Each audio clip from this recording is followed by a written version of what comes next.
Hello students, last term पे हमने numbers का इंट्रोडक्शन पढ़ा था और साथ ही यूक्लिड्स डिवीजन लेमा या यूक्लिड्स डिवीजन एल्गोरिदम पढ़ा था कि क्या होता है, और साथ में उसका एक एप्लीकेशन पढ़ा था कि हम किसी भी दो पॉजिटिव इंटीजर्स का एचसीएफ कैसे निकालते हैं। अब उसी के जो एप्लीकेशंस हैं यूक्लिड्स डिवीजन लेमा या एल्गोरिदम के, उसके जो फर्दर एप्लीकेशंस हैं उनको हम आज पढ़ेंगे। तो अभी जो हम देखने जा रहे हैं वो है कि उसका एप्लीकेशन क्या है किसी नंबर की प्रॉपर्टीज़ को फाइंड आउट करने के लिए कि कोई नंबर, कोई अगर पॉजिटिव इंटीजर है वो क्या है, ऑड है या इवन है, और वो एक गिवन टाइप का, एक गिवन फॉर्म हमें क्वेश्चन में दिया होगा, उस गिवन फॉर्म का है या नहीं है ये हमें शो करना। मीन्स वो दिया होगा कि इस फॉर्म का है और वो हमें शो करके दिखाना है कि इस फॉर्म का वो पॉजिटिव इंटीजर हो सकता है। तो उसको हमें कैसे शो करेंगे वो हम यहाँ पे देखेंगे। किसकी हेल्प से हम मतलब इसको शो करेंगे, यूक्लिड्स डिवीजन लेमा की हेल्प से इसको शो करेंगे। तो how to show any positive integer can be of a given type, और ये इवन जो भी दिया हुआ है क्वेश्चन में आपको गिवन रहेगा कि इस टाइप का होना चाहिए, वो नंबर हो सकता है, जो गिवन फॉर्म है वो आपको क्वेश्चन में दिया रहेगा, हमें वो शो करना है। तो यहाँ पे हमने एज ए एग्जाम्पल लिया हुआ है कि let us suppose that N odd integer is of the form of 6q plus 1 or 6q plus 3 or 6q plus 5 where q is some integer। तो ये हमने एज ए एग्जाम्पल ले लिया कि अगर कोई odd integer है वो क्या है, इनमें से इस फॉर्म का होगा और इसको हमें शो करना है कि ये इस फॉर्म का हो सकता है। तो उसको हम कैसे करेंगे आइए देखते हैं। तो इसको प्रूफ करने के लिए हमें सबसे पहले स्टेप वाइज चलना होगा और साथ में हमें स्टेप्स याद रखने पड़ेंगे कि हमने कैसे कैसे क्या क्या स्टेप फॉलो करने हैं, और वही हमें याद रखने ताकि तभी हम इसको कर पाएंगे। तो पहले हम सबसे पहले क्या करेंगे कि हम सपोज़ करेंगे कि जो भी वो पॉजिटिव इंटीजर जिसके बारे में हम बात कर रहे हैं, ऑड इंटीजर है या इवन इंटीजर है, जो भी है, यहाँ पे हमने ऑड इंटीजर लिया हुआ है कि ऑड वो जिस भी इंटीजर की हम बात कर रहे हैं पॉजिटिव इंटीजर वो क्या है, ऑड है। तो उसको हम सपोज़ कर लेते हैं। सबसे पहले तो हमने क्या सपोज़ किया है कि वो ऑड इंटीजर जिसके बारे में हम बात कर रहे हैं वो क्या है, ए है। तो वो पॉजिटिव इंटीजर कौन सा है, ए। अब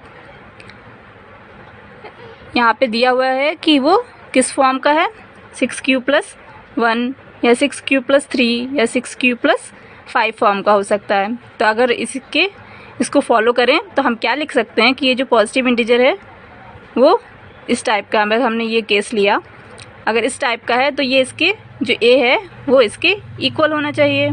तो हमने वही लिख दिया यहाँ पे कि अगर ये कोई पॉजिटिव ऑड इंटीजर है तो वो इस टाइप का होना चाहिए। ये क्वेश्चन में दिया हुआ है तो उसके टाइप का होना चाहिए, तो पहले हम उसके इक्वल लिख देंगे कि अगर इस टाइप का है तो इसके इक्वल होगा। तो ए इक्वल्स टू 6q plus 1 हो जाएगा।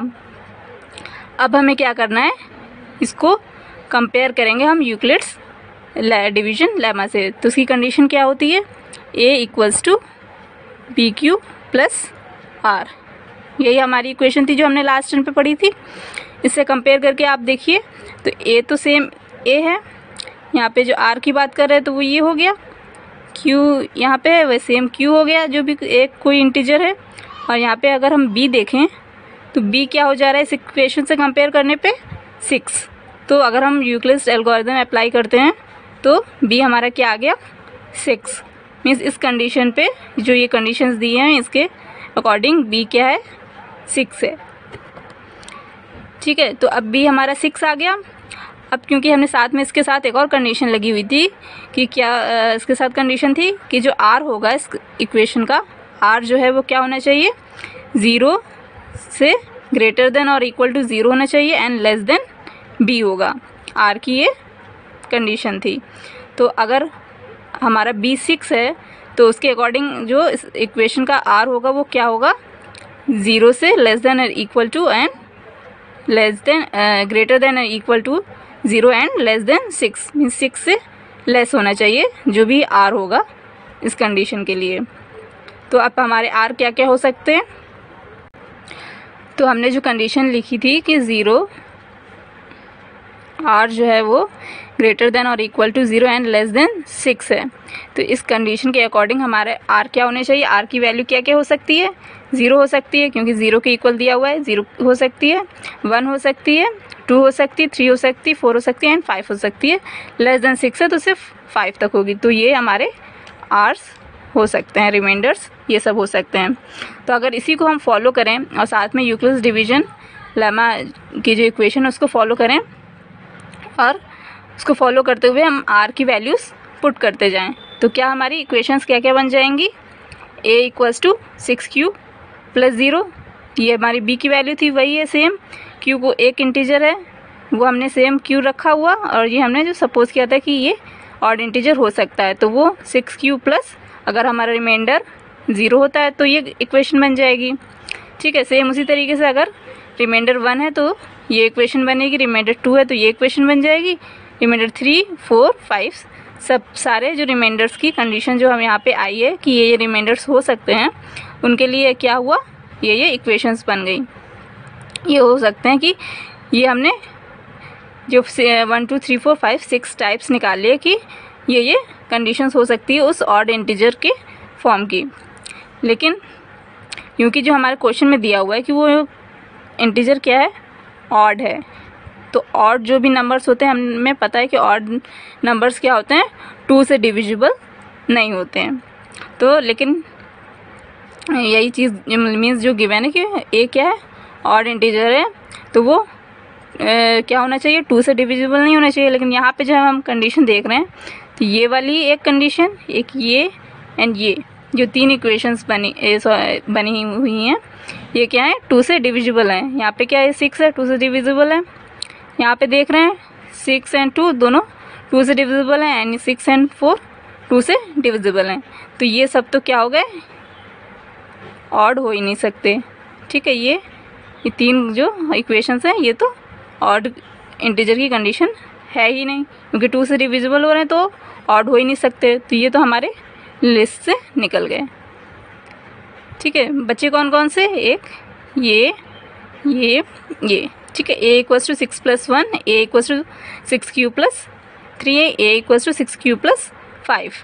तो हमारा जो भी ऑड इंटीजर है वो किस टाइप का हो सकता है, a equals to 6q plus 1 type का हो सकता है, 6q प्लस 3 टाइप का हो सकता है एंड 6q प्लस 5 टाइप का हो सकता है। तो ये हमारी कंडीशन क्या हो गई, प्रूफ हो गई कि अगर कोई ऑड इंटीजर होगा तो वो इस फॉर्म का हो सकता है। तो इसी तरीके से क्वेश्चन में जो भी हमारा दिया होगा कि 6q प्लस 1 या 4q प्लस 1 या कुछ भी दिया हो तो उसको हम इसी तरीके से लिख सकते हैं। हम पहले जो क्या करेंगे, कंडीशन को ए सपोज करेंगे पॉजिटिव इंटीजर, उसके बाद हम उसमें से देखेंगे कि बी की वैल्यू क्या आ रही है, बी की वैल्यू आ जाएगी। बी की वैल्यू आने के बाद उसको हम क्या करेंगे कि बी की वैल्यू से इस कंडीशन के बेसिस पे आर फाइंड आउट कर लेंगे।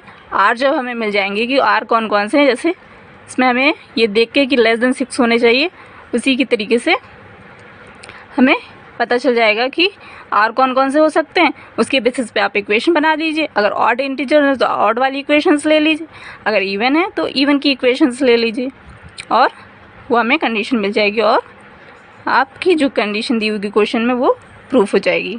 ठीक है, अब देखते हैं एक सेकंड केस जहाँ पे हमें ये दिया होता है कि कोई भी अगर पॉजिटिव इंटीजर है तो उसका स्क्वायर एक गिवन फॉर्म का है, जो कि क्वेश्चन में दिया होगा कि इस गिवन फॉर्म का वो उसका किसी भी पॉजिटिव इंटीजर का स्क्वायर होगा। अभी हमने जो पढ़ा था उसमें क्या था कि हमें ये शो करना था कि पॉजिटिव इंटीजर है वो ऑड या इवन पॉजिटिव इंटीजर होगा और वो गिवन फॉर्म का होगा। यहाँ पे हमें उस नंबर को ऑड या इवन नहीं दिखाना है, हमें उसके स्क्वायर को दिखाना है कि वो गिवन फॉर्म का होगा। तो यहाँ पे हमें स्क्वायर करना होगा। ठीक है, तो उसके लिए हम यहाँ पे एग्जांपल ले रहे हैं कि the square of a positive integer is of the form 3m और 3m प्लस 1। तो ये जो कंडीशन दी हुई है कि इस फॉर्म का हो सकता है किसी भी पॉजिटिव इंटीजर का स्क्वायर, मीन्स अगर कोई पॉजिटिव इंटीजर है उसको हम स्क्वायर करें तो वो किस टाइप का होगा, किस फॉर्म का होगा, 3m फॉर्म का होगा या फिर 3m प्लस 1 फॉर्म का होगा। तो ये हमें शो करना है कि इस फॉर्म का उसका स्क्वायर होगा। उसके लिए तो हम सबसे पहला हमें स्टेप यही है कि हमें पहले सपोज करना है कि वो पॉजिटिव इंटीजर क्या है। तो हम उसको सपोज कर लेते हैं, जैसे हमने लास्ट क्वेश्चन में किया कि हमने सपोज किया कि वो पॉजिटिव इंटीजर क्या है, ए। तो यहाँ पे भी हमने वही चीज़ किया कि A be the positive integer, वो पॉजिटिव इंटीजर क्या है, ए है। अब उसी के अकॉर्डिंग क्या हो गया, हमारी यूक्लिड्स डिवीजन लेमा के अकॉर्डिंग हमारी कंडीशन क्या होती है, A equals to B Q plus R होती है। अब इसी इक्वेशन को देखें और ये जो हमें फॉर्म दिए हुए हैं इसके अकॉर्डिंग अगर हम कंपेयर करें इसको इससे, तो यहाँ से हमें क्या मिल रहा है, ये बी क्या हो जा रहा है हमारा, यहाँ पे क्या आ रहा है 3। इसको कंपेयर करने के बाद हमें बी क्या मिल रहा है 3। ठीक है, तो अगर बी 3 है तो सेम वही कंडीशन हमने लगाई जैसे हमने लास्ट क्वेश्चन में लगाई थी कि आर की वैल्यू क्या होगी, 0 से ग्रेटर देन और इक्वल टू होगी और 3 से लेस देन होगी। तो हमारे आर क्या हमें मिल गए, 0, 1 एंड 2। ये 3 टाइप्स के ये आर हो सकते हैं, रिमाइंडर 0, 1 या 2 हो सकता है। तो अगर रिमाइंडर 0, 1 या 2 होगा तो हमारी इक्वेशन क्या बन जाएंगी, जैसे हमने प्रीवियस क्वेश्चन में किया था सेम वैसे ही करना है कि हमारी इक्वेशन क्या बन गई, ए इक्वल्स टू 3q, क्योंकि यहाँ पे रिमाइंडर 0 है, या आप सपोज कर लीजिए 0। ठीक है, समझ में आने के लिए। ठीक है, तो ए क्या होगी फर्स्ट कंडीशन, फर्स्ट इक्वेशन जो हमारी बनी, A equals to 3q plus 0। Reminder 1 के लिए क्या बन गई, ये ए इक्वल्स टू 3q प्लस 1, और रिमाइंडर 2 के लिए ये बन गई। अब ये तीनों हमें जो इक्वेशंस बनी है ये हमारे 3 केसेस हैं। अब हमें क्या करना है, हमें सिर्फ यहीं पे हमारा काम नहीं ख़त्म होगा क्योंकि हमें यहाँ पे स्क्वायर करना है। तो अब हमें ये 3 पॉजिटिव इंटीजर के केस मिल रहे कि पॉजिटिव इंटीजर ऐसा भी हो सकता है, पॉजिटिव इंटीजर ऐसा भी हो सकता है, पॉजिटिव इंटीजर ऐसा भी हो सकता है। अब इनका अगर हम स्क्वायर करें तो क्या वो इस टाइप का होगा, ये हमें देखना है। तो अब हमें इन सब के क्या करने पड़ेंगे, स्क्वायर करना पड़ेगा। ठीक है, तो हम यहाँ स्टार्ट करते हैं। हमारा जो पहला केस था कि ए इक्वल्स टू जो था, ए इक्वल्स टू 3q प्लस 0 है, तो इससे कोई हमें मतलब नहीं कि ऐड होगा ही नहीं, तो इसको हमने हटा दिया। तो हमारी इक्वेशन क्या है, ए इक्वल्स टू 3q। अगर हम इसका स्क्वायर करें, स्क्वायरिंग बोथ साइड्स मीन दोनों साइड हम स्क्वायर कर रहे हैं, ए का स्क्वायर हो जाएगा एंड 3q का स्क्वायर हो जाएगा। स्क्वायर किया तो ये आ गया, ए स्क्वायर इक्वल्स टू 9q हो जाएगा, 9q स्क्वायर। अब इसमें से हमें यहाँ पे 9q आया था, लेकिन हमें जो क्वेश्चन में हमें कंडीशन दी हुई थी कि 3m टाइप का हो सकता है, तो हमें यहाँ से 3 कॉमन लेना है। ठीक है, तो हम क्या करेंगे, इसमें से 3 कॉमन ले लेंगे, बाहर ले लेंगे। तो हमने 3 बाहर लिया तो क्या बचा अंदर, ये क्या बच गया 3q, 3 3 = 9 होता ना, तो इसलिए हमने 3 अगर हमने क्या कर लिया, इसमें से अलग कर लिया तो एक और 3 बचा, इसको हमने ब्रैकेट लगा दिया तो ये मल्टीप्लिकेशन शो करेगा। तो 3q स्क्वायर, ये हमारी इक्वेशन बन गई। अब हम क्या मान लें कि वो क्या है, जो हमारा स्क्वायर वाला नंबर है वो, ये तो पॉजिटिव इंटीजर है ए तो पॉजिटिव इंटीजर है, अगर उसका स्क्वायर होगा तो वो हमने सपोज कर लिया अगर x है तो ए स्क्वायर क्या है x, ये हमने मान लिया। और 3 हमने सेम वैसे लिखा, और ये जो पूरा पार्ट है इसको हम क्या सपोज कर ले रहे हैं, जो ये इक्वेशन क्वेश्चन में हमें दी हुई थी कंडीशन की वो 3m टाइप का है, तो ये जो पूरा ये पार्ट है ये क्या हो गया m। तो ये हमारा जो अगर कोई भी पॉजिटिव इंटीजर है अगर हम उसका स्क्वायर करेंगे तो वो किस टाइप का हो गया, वो स्क्वायर जो है ये स्क्वायर है वो किस टाइप का है, 3m टाइप का हो गया। ठीक है, तो ये 3m टाइप का हो सकता है। तो ये एक हमारी कंडीशन प्रूव हो गई। इसी तरीके से हम नेक्स्ट केस देखते हैं कि नेक्स्ट केस में क्या होगा। नेक्स्ट केस देखा तो यहाँ पे हमारी क्या थी, a equals to 3q plus 1 था, इसका हमने स्क्वायर किया, a square plus 3q plus 1 whole square, पूरे का स्क्वायर करेंगे। और हमें a plus b whole square का फॉर्मूला पता है कि a square plus 2ab plus b square होता है। तो यहाँ पे हमारी क्या कंडीशन आ गई, a square equals to 9q square plus 6q plus 1। अब हमें क्योंकि हमें 3 कॉमन चाहिए, क्योंकि हमारी सेकंड कंडीशन पहले वाले में भी हमें 3 कॉमन चाहिए था, और एक और कंडीशन है 3 + 1, इसमें भी हमारा 3 क्या है एज अ कॉमन में बाहर लेना है। तो उसको हम सेटिस्फाई करने के लिए उस इक्वेशन को कि इस फॉर्म का बन जाए, हमें दिखने लगे, तो उसके लिए हम क्या करते हैं 3 हमने यहाँ पे भी कॉमन ले लिया, इन दोनों में से सिर्फ इतने पार्ट में से हमने 3 कॉमन लिया है। तो 3 हमने कॉमन लिया, तो अब ब्रैकेट में अंदर क्या बचा, इसमें से हमने 3 निकाल लिया तो 3 क्यू² बचा, इसमें से हमने 3 बाहर ले लिया तो 2 क्यू बचा और +1 सेम वैसे ही आ गया। तो हमारी ये इक्वेशन बन गई। अब हमने वैसे ही सपोज किया कि जो उस पॉजिटिव इंटीजर का स्क्वायर क्या है, किसके इक्वल है, एक वे हमने x सपोज कर लिया कि x के इक्वल है, तो ये वो स्क्वायर क्या है x, और ये 3, और ये यहाँ पे हमने पूरा ये जो पार्ट था इसको हमने क्या सपोज कर लिया कि वो क्या है m, और ये +1। तो हमारी ये कंडीशन बन गई कि वो किसी भी पॉजिटिव इंटीजर का स्क्वायर क्या है, वो 3m+1 टाइप का हो सकता है। तो यहाँ पे ये भी प्रूफ हो गया। अगर थर्ड केस है, जो हमारा थर्ड केस था जिसमें रिमाइंडर 2 था,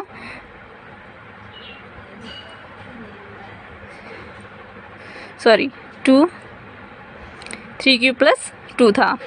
अब इसका स्क्वायर करेंगे, सेम वैसे हमने यहाँ पे स्क्वायर किया, 9q² हो गया, और यहाँ पे क्योंकि 2 है तो इसलिए यहाँ पे अब 12q आ गया प्लस 2 का स्क्वायर 4, और इस तरीके से हमने किया। अब यहाँ पे हमने क्या किया हुआ है, क्योंकि हमें 3 कॉमन लेना और लास्ट में हमें क्या चाहिए, या तो कोई रिमाइंडर ना बचे, लेकिन यहाँ पे ऐसा तो है नहीं कि एक अलग से बच रहा है कुछ ना कुछ, तो लेकिन हमें चाहिए लास्ट में 1 होना चाहिए।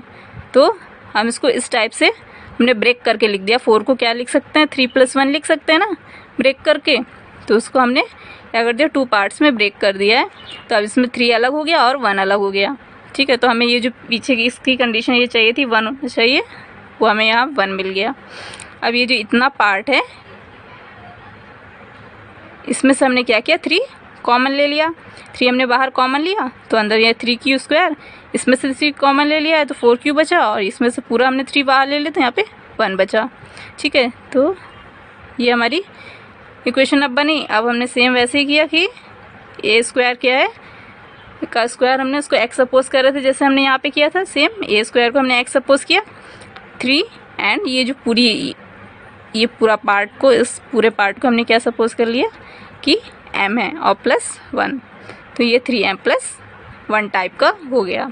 तो हमारे तीनों केसेस में क्या हो रहा है कि हमारे या तो ये कंडीशन या तो ये कंडीशन सेटिस्फाई हो जा रही है। इस फॉर्म का हमें वो उस पॉजिटिव इंटीजर का स्क्वायर हमें या तो इस फॉर्म का या तो इस फॉर्म का हमें मिल रहा है। तो हमारा जो क्वेश्चन था, क्वेश्चन में जो दिया हुआ था कि अगर किसी पॉजिटिव इंटीजर का स्क्वायर होगा तो वो इन दोनों फॉर्म का हो सकता है, वो हमारे यहाँ पे तीनों केसेस में कंडीशन प्रूफ हो गई, ठीक है। तो ऐसे ही करना होगा हमें कुछ भी दिया हो, जो भी फॉर्म है, 3m दिया हो, 5m दिया हो, 6m दिया हो, कुछ भी दिया हो, हमें यही स्टेप्स फॉलो करने हैं कि हम उसको सपोज करेंगे कि इंटीजर क्या है, b की वैल्यू क्या है वो पता करेंगे, r क्या क्या रिमाइंडर्स क्या हो सकते हैं वो फाइंड आउट करेंगे। रिमाइंडर फाइंड आउट करने के बाद जो हमारी इक्वेशंस बनेंगी उनका हम स्क्वायर करेंगे, और स्क्वायर करने के बाद वो हमें इस फॉर्म में हमें लिखना है कि वो जो गिवन फॉर्म होगा क्वेश्चन में, उस फॉर्म की हमें इक्वेशन बनानी है, कॉमन लेके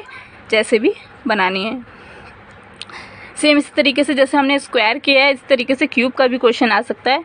तो हमें सेम स्टेप फॉलो करना है, बस यहाँ पे हम स्क्वायर की जगह पे क्या करेंगे, क्यूब करेंगे। जो भी कंडीशन हमारी इक्वेशंस बनेंगी उनमें हमें स्क्वायर ना करके क्यूब करना पड़ेगा, और फिर सेम ऐसे ही हमें करना पड़ेगा कि हम कॉमन लेके उस टाइप की जो भी क्वेश्चन में गिवन फॉर्म होगा उसकी उस टाइप की हम इक्वेशन बना सकें, ठीक है। तो ऐसे ही हम प्रूफ करेंगे जो भी हमारे गिवन क्वेश्चन होंगे। आपकी कंडीशन कुछ भी हो, आपको यही स्टेप्स फॉलो करके आपको प्रूफ करना है। तो इसमें सबसे इम्पॉर्टेंट चीज़ यही है कि हमें स्टेप्स याद रखने की, एक के बाद एक क्या स्टेप होने चाहिए। हमारे स्टेप सही होंगे तो आपका क्वेश्चन सॉल्व हो जाएगा।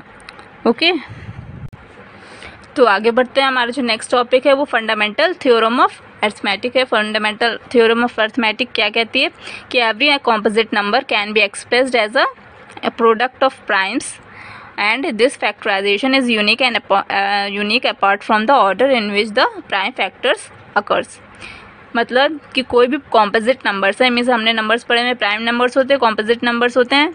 तो प्राइम नंबर्स वो होते हैं जो कि सिर्फ 1 से डिविजिबल होते हैं, या इटसेल्फ मीन्स खुद से डिविजिबल होते हैं, या फिर 1 से होते हैं और किसी और नंबर से डिविजिबल नहीं होते हैं, तो वो प्राइम नंबर्स हो गए। और बाकी की जो अदर नंबर्स होते हैं जो किसी और नंबर से भी डिवाइड हो सकते हैं, उनको हम कॉम्पोजिट नंबर्स कहते हैं। तो जो एवरी कॉम्पोजिट नंबर, जो भी कॉम्पोजिट नंबर है वो क्या, उसको हम क्या कर सकते हैं, एक्सप्रेस कर सकते हैं as a product of primes, means prime numbers के प्रोडक्ट के फॉर्म में हम उसको एक्सप्रेस कर सकते हैं, लिख सकते हैं, मीन्स उसको फैक्टराइज कर सकते हैं प्रोडक्ट ऑफ प्राइम नंबर्स के फॉर्म में। और जो ये फैक्टराइजेशन होगा, मीन्स उस नंबर का अगर हम फैक्टराइजेशन करेंगे तो वो यूनिक होगा। मीन्स अगर एक नंबर का फैक्टराइजेशन है तो वो उसी नंबर के लिए होगा, किसी और नंबर का सेम फैक्टराइजेशन नहीं आ सकता है। तो इसीलिए हम कह रहे हैं यहाँ पे कि वो यूनिक होगा, मीन्स उस नंबर कोई जो भी फैक्टराइजेशन करके जो भी नंबर्स आए होंगे वो सिर्फ उसी नंबर के लिए वैलिड होंगे और किसी और से मैच नहीं करेंगे। Apart from the order in which the prime factors occurs, means उसको किसी भी ऑर्डर में लिखें, कोई भी नंबर आगे या पीछे लिख सकते हैं, उससे कोई इफेक्ट नहीं पड़ेगा। लेकिन जो नंबर जितने जो नंबर्स होंगे वो हर कॉम्पोजिट नंबर के लिए यूनिक होंगे। ठीक है, तो ये हमारी थ्योरम है जिसके बेसिस पे हम लोअर क्लासेस में करते आए हैं, जो हम एचसीएफ करते आए हैं, एलसीएम करते हैं, प्राइम फैक्टराइजेशन करते हैं, तो वो सब इसी के बेसिस पे। ये जो प्राइम फैक्टराइजेशन मेथड है जिसकी हेल्प से हम क्या करते थे, ये इस थ्योरम का एप्लीकेशन है। ये थ्योरम हमें बताई नहीं जाती लोअर क्लासेस में, लेकिन एक्चुअली यही थ्योरम है जो हम लोअर क्लासेस में पढ़ते थे। इसको हम क्या बोलते हैं, प्राइम फैक्टराइजेशन, कि हम किसी भी नंबर्स का क्या करते हैं, प्राइम फैक्टराइजेशन कर लेते हैं। जैसे 64 है तो इसको हम करते जाते हैं इस तरीके से, ये जो हम करते हैं। ठीक है, तो ये हमने जो किया, ये क्या है, प्रोडक्ट ऑफ, ये प्राइम 2 क्या है, प्राइम नंबर है, तो इसके हम प्रोडक्ट के फॉर्म में इसको लिख सकते हो। तो ये जो हम प्राइम फैक्टराइजेशन करते हैं ये इसी थ्योरम पे बेस्ड है, और इसका एप्लीकेशन यही है कि हम इससे किसी भी नंबर के एचसीएफ निकाल सकते हैं, एलसीएम निकाल सकते हैं, हम स्क्वायर रूट्स भी प्राइम फैक्टराइजेशन मेथड की हेल्प से निकालते हैं, क्यूब रूट्स भी इसकी हेल्प से निकालते हैं। तो ये सब इसी पे बेसिस आपकी नेक्स्ट एक्सरसाइज है वो इसी सब पे एचसीएफ एलसीएम पे बेस्ड है। तो वो सब आप लोअर क्लासेस में कर चुके हैं, तो आप कर सकते हैं अपने आप। और साथ में हमें ये भी कंडीशन पता है कि प्रोडक्ट ऑफ 2 नंबर्स, अगर कोई 2 पॉजिटिव इंटीजर्स हैं, उनका जो प्रोडक्ट होगा वो उनके एलसीएम एंड एचसीएफ के प्रोडक्ट के इक्वल होता है। तो ये कंडीशन हम लोअर क्लासेस में पढ़ चुके हैं, जिसने नहीं पढ़ी तो वो नोट कर सकता है। तो इसकी हेल्प से भी हम निकाल सकते हैं कि अगर हमें 2 नंबर्स हैं ए एंड बी, ठीक है, तो अगर हमें 2 नंबर्स पता है, उनको मल्टीप्लाई करके और उनके एचसीएफ एलसीएम पता है, तो वो दोनों इक्वल होते हैं। तो इनमें से अगर कोई भी वैल्यू हमें नहीं पता है तो हम बाकियों की हेल्प से वो वैल्यू इस फॉर्मूले से कैलकुलेट कर सकते हैं। ठीक है, 2 फंडामेंटल थ्योरम ऑफ अरिथमेटिक है, ये छोटी सी और हम लोअर क्लासेस में पढ़ ही चुके हैं, तो ये डिफ़िकल्ट नहीं है। नेक्स्ट लेक्चर में हमें पढ़ना है इरेशनल नंबर्स, हम पढ़ेंगे नेक्स्ट लेक्चर में, और उसके आगे का रेशनल नंबर्स के बारे में भी पढ़ेंगे। तो this is all for today. We will move to the next topic, that is rational number, in the next lecture. Thank you.